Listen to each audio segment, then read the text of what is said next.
Breeze Kayal is known as a world-class saxophonist, having performed with some of the biggest names in jazz and blues.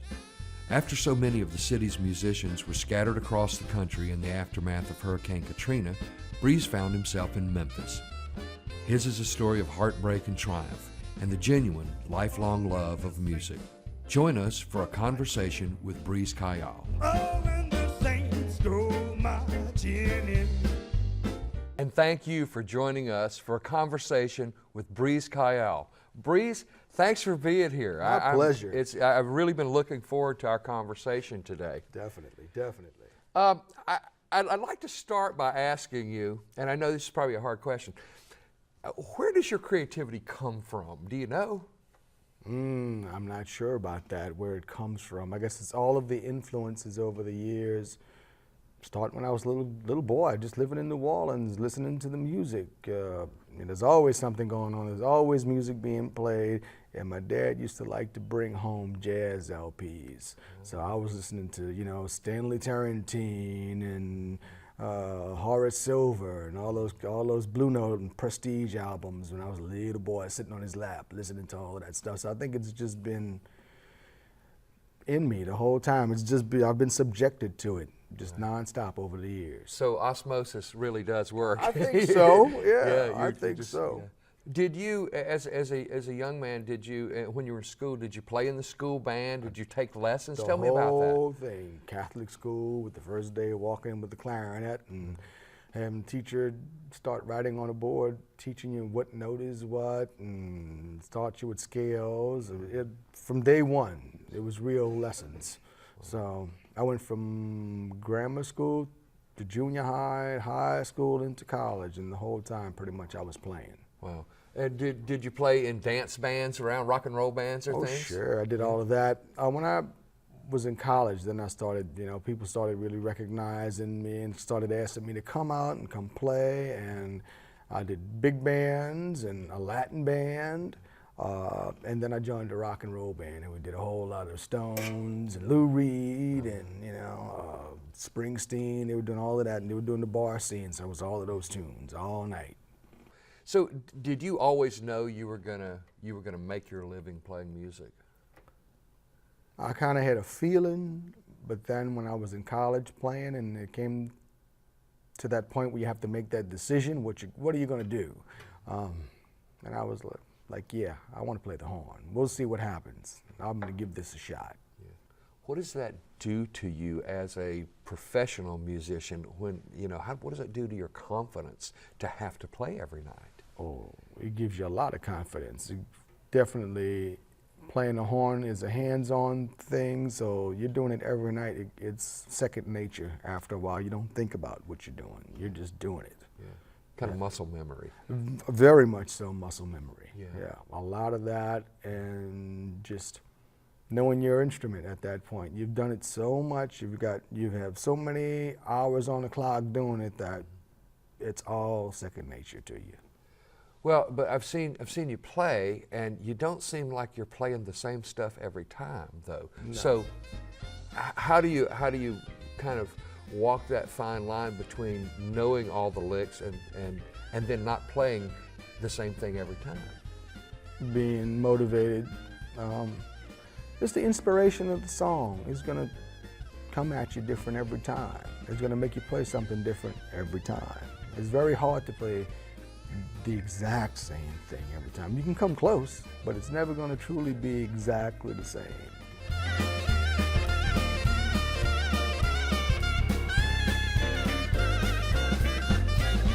Who are some of the musicians you've played with, and who are some of those people who have maybe mentored you? And I know you've mentored lots of people too. Let's see, over the years, well, a huge influence on me were all the New Orleans sax players growing up. Cats like Red Tyler, Herbert Hardesty. These are all guys who played at the Cosmo Metaxas studio. So when you hear all those Little Richard songs, those sax players, those guys like Lee Allen. I've listened to all those recordings. I've had the pleasure of meeting some of the guys like Red Tyler and Fred Kemp and James Rivers. He was a big influence, yeah. And then people that weren't hornmen, but were still a big influence on me. Definitely Mr. Alan Toussaint and all the people that I've had a chance to play with through him. Watching people just see how they do it on stage, watching Bonnie Raitt, watching all these different Keith Richards, just seeing, you get to be in a horn section, you get to stand there and you get to see these people close up and see how they interact with an audience and just their whole karma, what's coming off of them while they're standing there. It's, I've seen everybody from Ruth Brown to Michael McDonald to just a whole Dr. John. So it's been a wide gamut.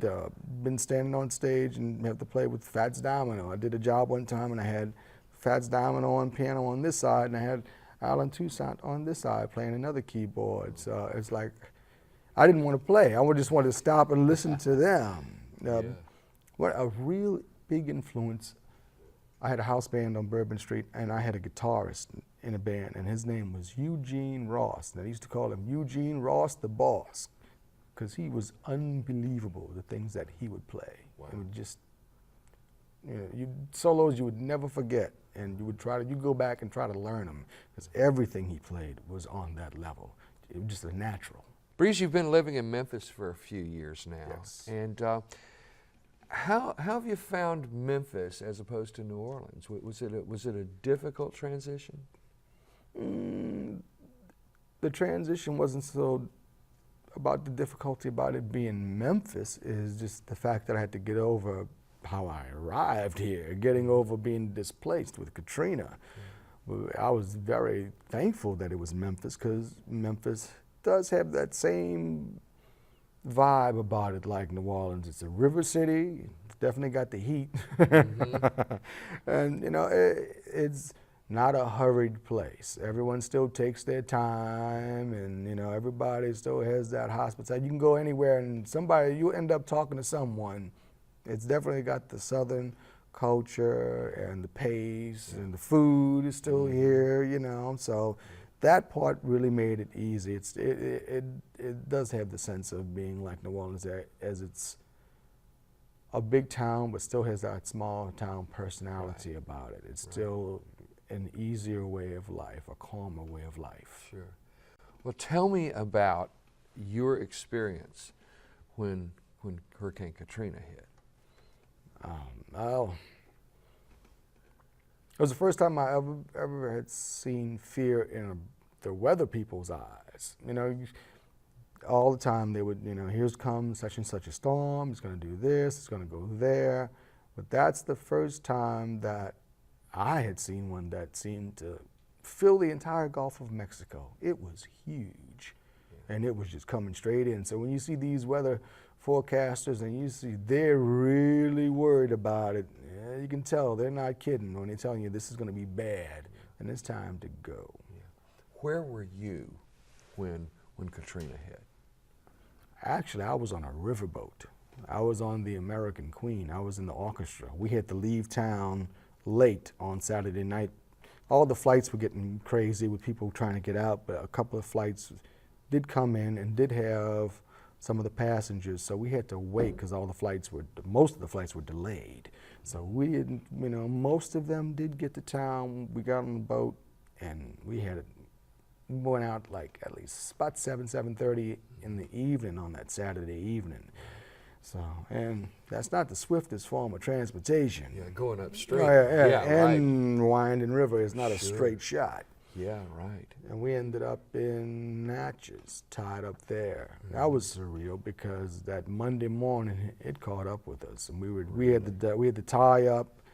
Around us were tugboats with their barges, and they had the boats turned to push the barges against the shore, so nothing got away from them. So you walk out, the wind is howling, and you hear all these diesel engines roaring, just holding everything in place.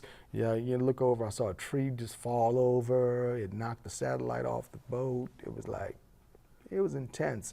And the whole time you're thinking, it's still this strong, this far north? Yeah. Wow. Yeah. What was it like when it hit New Orleans? Sure. And then we saw pictures. Where was your family at this time?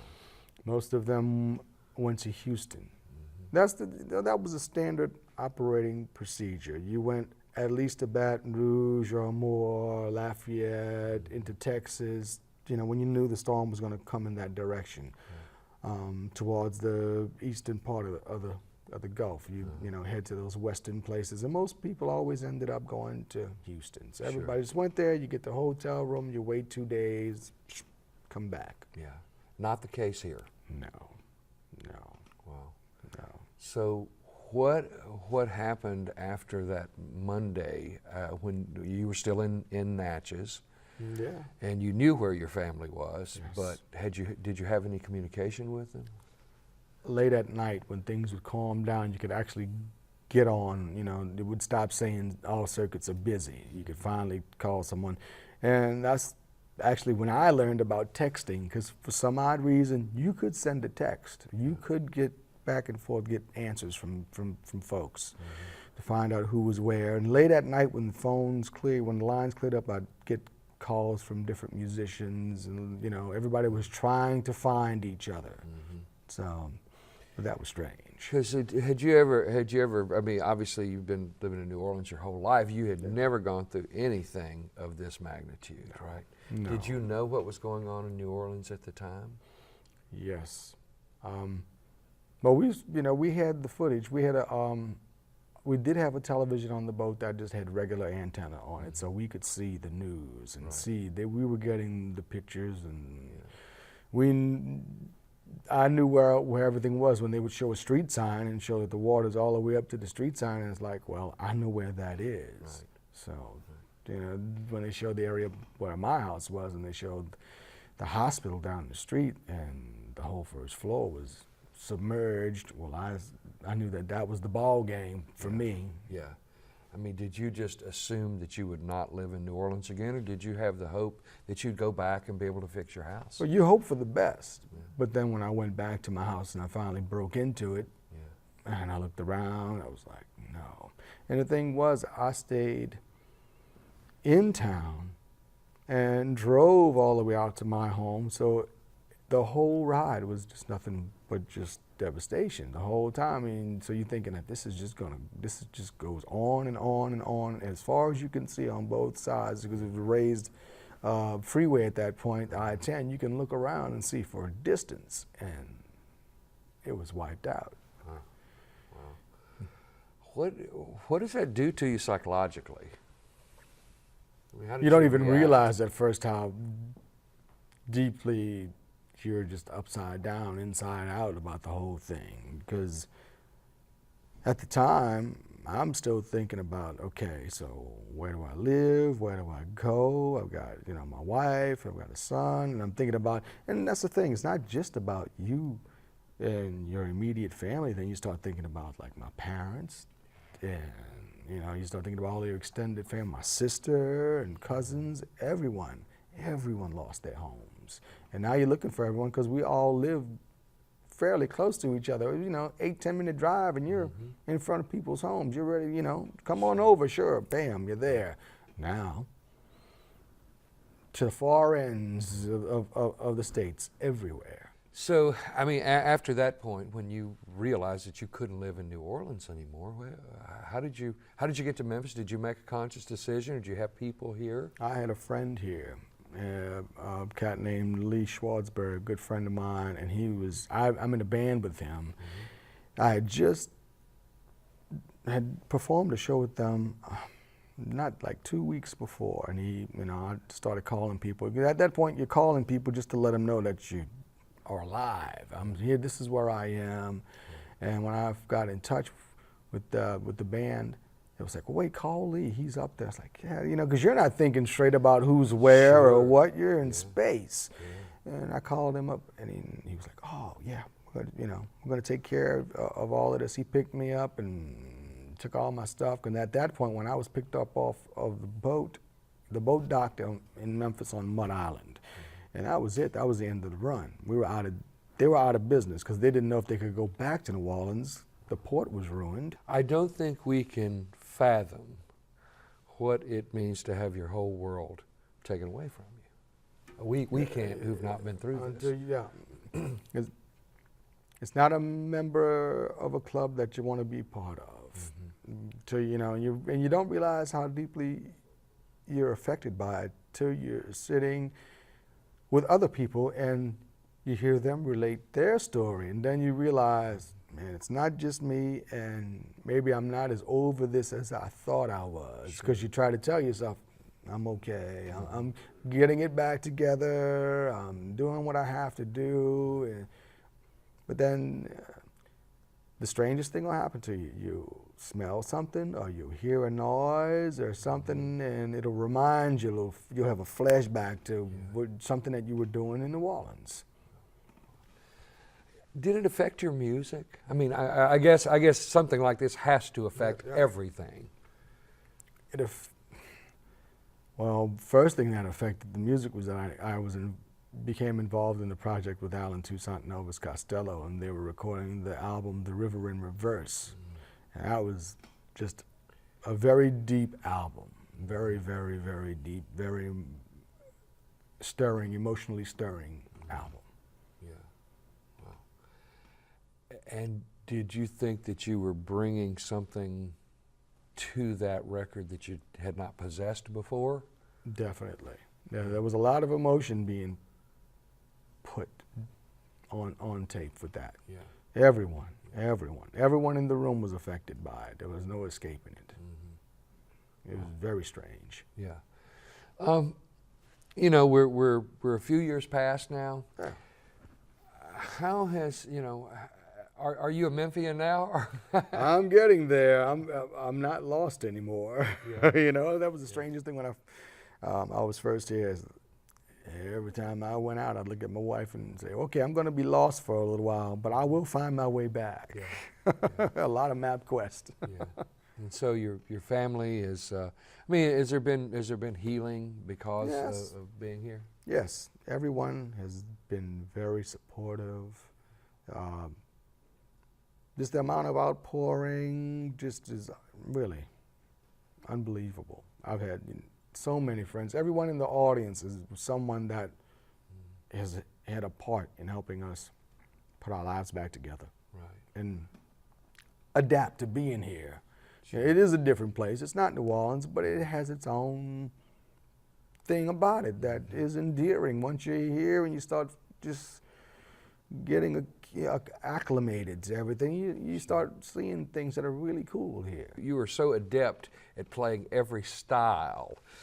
You seem so comfortable playing the clarinet on New Orleans things. You seem so comfortable playing a song like, you know, Memphis Monday Morning.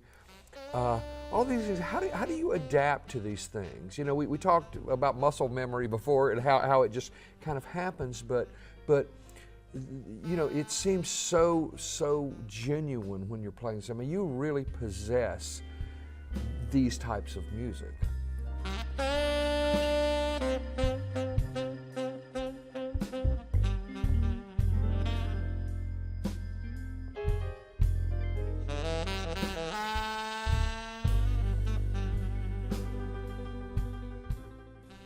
I think that comes from all the years in New Orleans when you're playing in a different band every night. You have to learn to shift what you're doing to fit the music that you're playing. One night is a traditional jazz band. The next night you're in a horn band playing funk tunes. And the next night you're playing in a R&B band.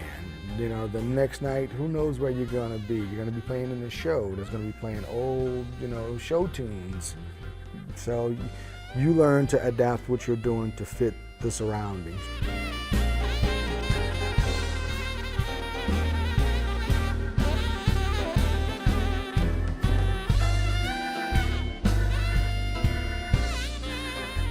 So do you gravitate to a certain style? I mean, is there a breathe style of playing? I mean, when you think, I don't is know. there something that you kind of think?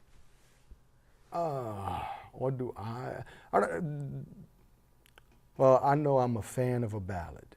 I can't help it. I just love to play ballads. Yeah. You know, you can take your time, and they're really expressive songs. And one of the secrets to ballads is learn the words to the song first. Or at least sit down with the music and read the words, and that gives you a serious direction that you can go and, you know, to convey what the song is truly about. Right, right. Well, I like this song, and I think you wrote the Gospel Lullaby. Yes. You wrote Yes. that. It's such an emotional song, and it really kind of almost defies categorization there.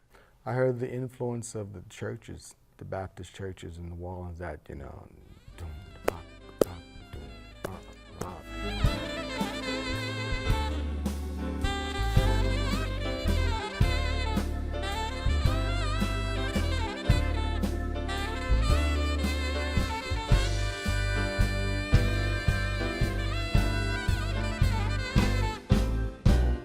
I had a good friend. I met him when I was living in Los Angeles, and Bruce was a really talented pianist, and he had that line, that quarter line going. He plays, let me play a little bit of something for you, and he played that. It's like, okay, and I immediately heard the melody line on top of it. He was one of those people, to me, we didn't even have to say anything to each other. We just looked at each other and we knew exactly what the other person was thinking. We shared the same birthday. We were a couple of years apart, but it was just one of those things. You know, first time, one of those things when you just meet someone for the first time and you just immediately just click with them. Yeah, it was like that. Wow. Wow. So we wrote a lot of good music together. What are some of the things that you've accomplished so much? Do you keep goals out there for yourself? What do what's next for you, and what do you want to keep accomplishing in your career? Well, the main thing for me just is to do the best that I can with my instrument, keep my proficiency level up, so that no matter what I'm called for, I can rise to the occasion. Because you never know, the phone's going to ring, and who knows where you're going or what's being presented. We need this. Right. Okay, well, I'll try to conjure that up. Well, you are certainly adept at all of those instruments. It is a joy to see you play, because it's so obvious that you love what you're doing, and you're so good at it. And so I thank you for spending the kind of time to be as good as you are, because lots of people maybe have the capability to be good, but I don't think they work as hard as you might have worked in your career. It's just been a nonstop. It's been a way of life. There's never been a second thought about whether this was a job, or even when it was those, the long nights or the 2 and 3 jobs back to back, when you're really working hard and you get home and you're beat. But still, I remember just about all of them, and I can tell you something good that happened on all of them that influenced me, that I still carry with me. That's wonderful. That's wonderful. Well, what are some of your favorite songs to be? Are there things that you play almost at every gig when it's a gig that you're doing? Songs I always love to. One of the songs I always really like to play is "Ode to Billy Joe." I like that tune. That was always a cool tune growing up to me. Yeah.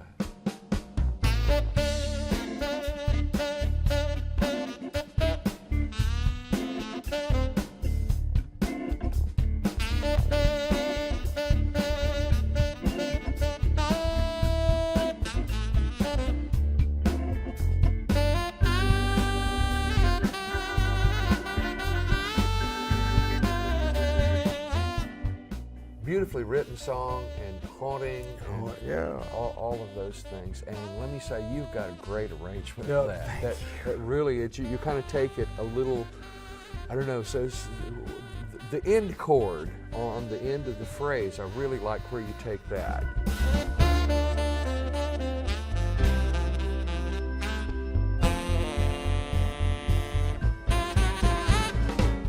Being influenced by those guys like King Curtis and Junior Walker, that big sound, and that approach, that funk blues kind of approach to everything. Yeah, that's where I heard that. And It depends on the instrument for as far as like what song I really like to play. Like, I mean, you play. I'll pick up my clarinet, and you know, you have to play. Do you know what it means to Miss New Orleans? Or you have to play Wonderful World or Bourbon Street Parade. Right, Those are yeah, clarinet sure, songs. yeah, right. Yeah, you know, in New Orleans, you're gonna hear that, especially during Mardi Gras. They're playing it on the radio. You're hearing it. It's there in your face.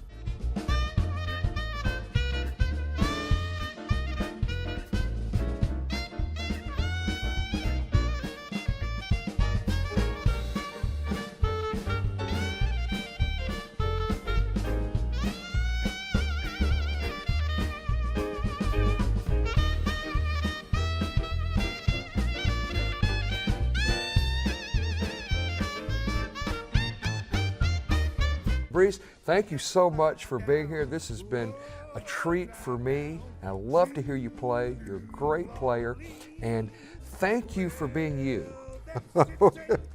Thank you. Really, it's been a pleasure and an honor to be asked to do this. Really, I can't say enough good things about the whole experience. It's just been a true pleasure playing the music and working with all the fine people here. Great. And it's been a pleasure meeting you. Well, thank you. This has been great. We'll meet all the big shots down on Bourbon Street. One more time now. Well, let's fly down, oh, drive down to New Orleans. Well, that city so pretty with those historic